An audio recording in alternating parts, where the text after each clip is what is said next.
Hello, this is Chris Hocklatubi. I'm an assistant professor of religion coming to you live from my studio office here at Prowl Hall. I'm going to talk to you today about framing. So let me share my screen with you. All right.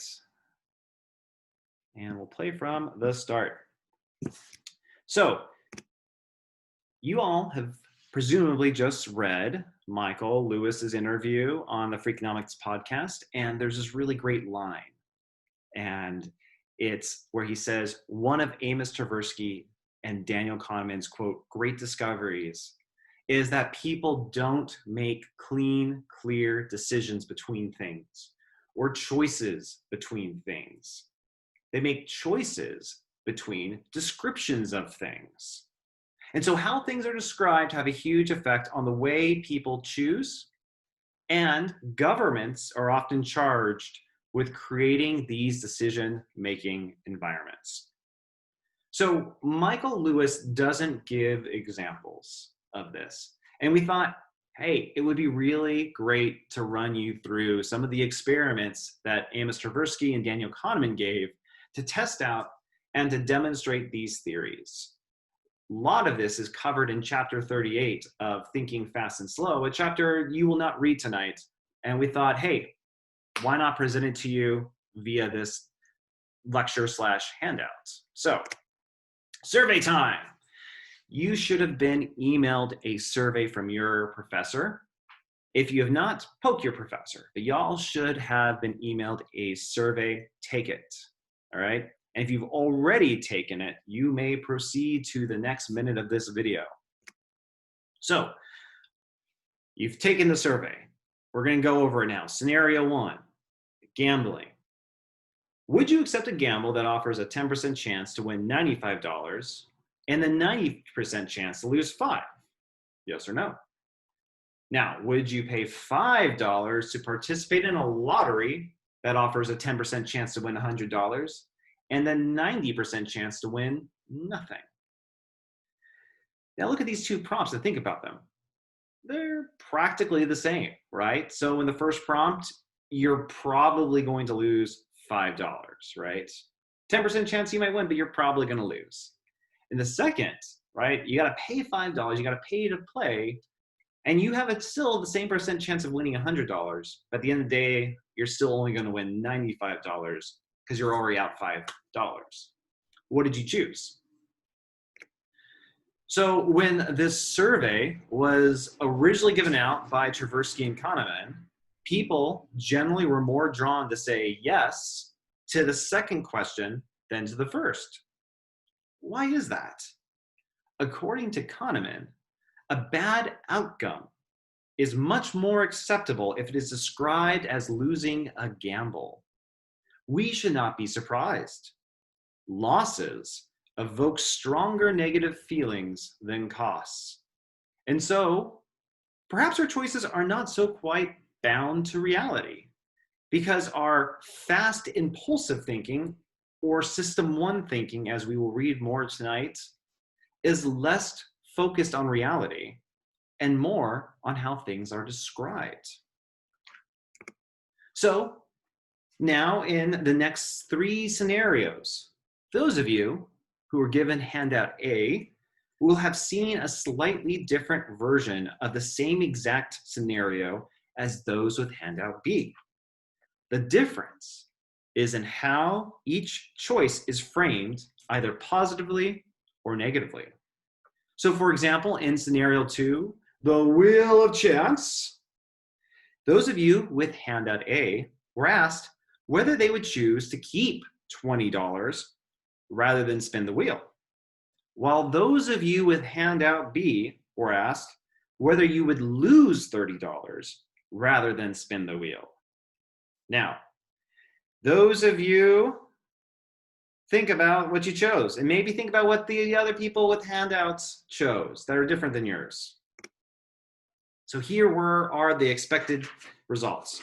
According to the surveys of Tversky and Kahneman, people more often chose to spin the wheel when faced with losing $30 than when given the option of keeping $20. So intellectually, we know that losing $30 of $50 is basically the same thing as keeping $20 of $50. It's not basically, it is the same thing. Nevertheless, people, even business and econ majors, even Todd Newt, right, tend not to be cool, rational beings bound to reality. Rather, they tend to be affected in their economic decisions based on how the choices are framed.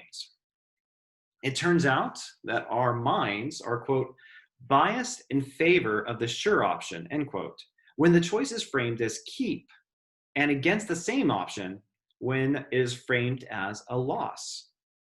In their experiments, Tversky and Kahneman would give a series of these kinds of scenarios to test subjects and found that people tended to choose the sure thing when it was framed as keeping something, and to gamble when the same choice was framed as losing something. This suggests that, quote, emotion evoked by a word can leak into our minds and into our final choice making. So, of course, not everyone was consistently affected by how questions were framed. What is really interesting is that when they studied the brains of those who chose the sure thing, even when it was framed as a loss, that a region of their brain associated with conflict and self-control, now I'm going to butcher this pronunciation, but the anterior cingulate was more active when subjects did not do what comes naturally, namely, gamble instead of lose something. So all you noble handout B people who chose lose $30, your brain was working harder, right? Your brain was saying, no, don't do this, right? And then it actually took a little bit more work to circle that.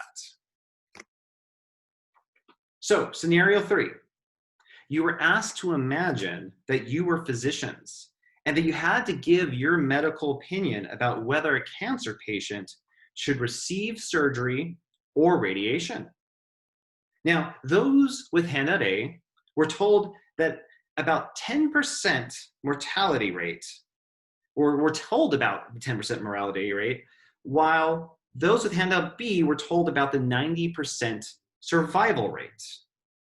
So this was an actual experiment that Amos Tversky ran with colleagues at Harvard Medical School, and is, quote, a classic example of emotional thinking. Physician participants were given data showing that the 5-year survival rates clearly favored surgery, but in the short term, surgery is riskier than radiation.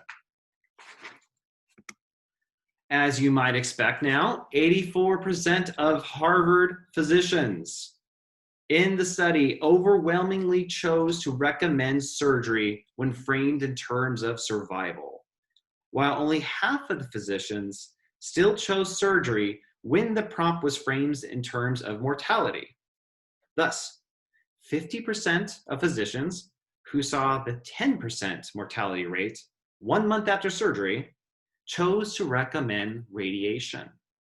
Someone bound to reality, as Kahneman would say, would make the same choice regardless of which version she saw. However, such people are rare. Our minds are good at, quote, our minds are, quote, rarely indifferent to emotional words. Mortality is bad, right? And survival is good, right? And the 90% survival sounds encouraging, whereas a 10% mortality is frightening. So apparently the survey was also given to hospital patients and Harvard Business School grads. So again, I'm not letting the majors of business and econs out on this. And they demonstrated similar results. Quote, medical training is evidently no defense against the power of framing. So as we'll see in tonight's reading, the slow thinking part of our brains are normally lazy and easily accept how things are framed. It takes some effort to reframe how things are presented to us. So in scenario 4, you were asked to imagine that the evolved cousin of COVID-19 virus, COVID-20, now note on this, I wrote this in the spring. I really thought that we would be through with COVID-19. Haha, joke on me, right? So this easily just works as straight up COVID-19. Don't even need COVID-20. But right, that it was rampant in Iowa and that 600 people are expected to die. Handout A framed your choices in terms of how many people would die from your recommendations, while handout B framed it as how many people would be saved. So I bet you all you smarties out there, probably already know the answer of how things played out in this scenario, right? So, surprise, surprise. The study too confirmed Tversky and Kahneman's observation that, quote, decision makers tend to prefer the sure thing over the gamble. They are risk averse when the outcomes are good. They tend to reject the sure thing and accept the gamble. They are risk seeking when both outcomes are negative. Now, what is interesting and perhaps depressing is that Amos Tversky presented a similar problem to a group of health professionals, the very same ones who are making decisions about vaccines and other programs. Like everyone else, these health professionals' decisions in this scenario were influenced by how the choices were framed, whether in terms of lives lost or lives saved. It's somewhat worrying that the officials who make decisions that affect everyone's health can be swayed by such a superficial manipulation. But we must get used to the idea that even important decisions are influenced, if not governed, by our quick System 1 thinking. So says Kahneman. So, takeaway and concluding thoughts in review. People, you and I, tend to be risk averse. And so we tend to make the quote sure decision over taking gambles when the guaranteed outcome is said in positive terms. However, when the guaranteed outcome is said in negative terms, people are more often and more open to risk taking, even in the same exact scenario, right? Our decisions, interpretations, and conclusions tend to be more affected by how ideas, decisions, and data are framed than by reality or calculated probabilities, right? We are horrible at doing quick stats in our brain. This is why you need to take a stats class. But anyways, because frankly, our slow thinking tends to be lazy, right? Some people don't like the word lazy, right? It takes effort, and when you have so many things going on, right? You just need to make a decision. We tend to go with that gut, our fast thinking. And truth be told, right, some of the biggest decisions we make, we don't actually slow down to think about it. We just make it. So how does this affect your own curiosity about what you think you know? How might this information affect how you interpret things and how you think about how the knowledge in this class, how the knowledge at Cornell, how the knowledge you get in the news media, how the knowledge that's presented to you in social media, how all this is presented to you? And how might this affect how you yourself frame what you know? So for me personally, right, this makes me super just self-aware, right? And in fact, even humble, right? To think about the ways in which the news I consume, right, is trying to poke me to be outraged, or the kind of decisions I make about the risks I'm willing to take under COVID, based on how that information is framed, right? That I am sometimes making decisions in this quick mode of thinking, right?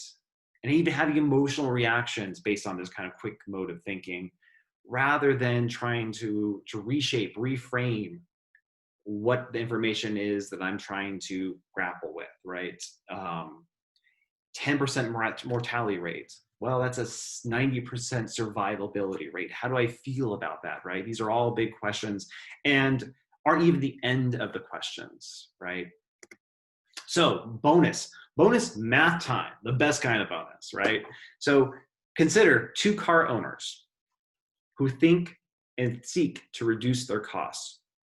Adam switches from a gas guzzler of a 12 mile per gallon to a slightly less voracious guzzler that runs at 14 miles per gallon. The environmentally virtuous Beth switches from a 30 mile per gallon car to one that runs at 40 miles per gallon. Suppose both drivers travel equal distances over a year. Who will save more from what they were previously paying by switching? This also sounds like a Geico commercial, right? Anyways, so do the math or don't do the math, right?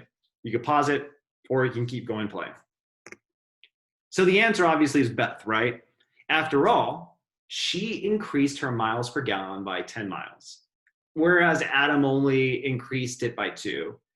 In other words, she increased it by a third. She went from 30 to 40 rather than Adam, who only increased it by a sixth from 12 to 4. Done, right? Nope. J/K. Again, our lazy brains, our lazy system 2 thinkers, right? We're all culpable in this, right? Maybe not all of us, maybe some of us figured this trick out, but actually it's Adam. So here's the math. If both Adam and Beth drive 10,000 miles, Adam will reduce his fuel consumption from 833 gallons to 714, saving 119 gallons. Beth will drop from 333 gallons to 250, saving a total of 83 gallons. So that's why the mile per gallon frame is less helpful than a gallons per mile frame. So miles per gallon misleads the intuitions of policymakers and car buyers. So since 2013, thanks Obama, fuel economy stickers on new cars now show gallons per miles. So if you're interested in looking more into this, of course, you can always go out and buy the book that we're going to read selections from, Daniel Kahneman's Thinking Fast and Slow.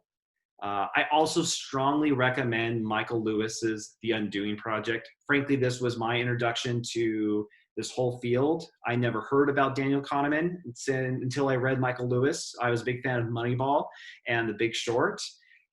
His book is fantastic and really introduces a lot of the experiments, but also the relationships, the friendship between Daniel Kahneman and Amos Tversky, and really humanizes the story from how 2 psychologists will go on to win the Nobel Peace Prize for economics, right? Think about that.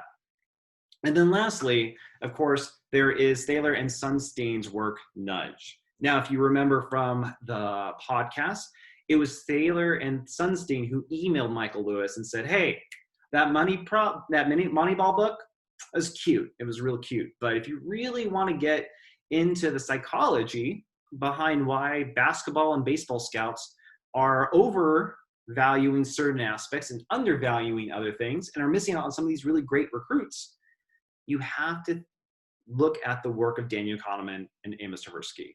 So Nudge is also an equally fantastic book, and we strongly recommend it. So hope you all enjoyed this and learned something, and I look forward to seeing some of you in class and some of you around Cornell.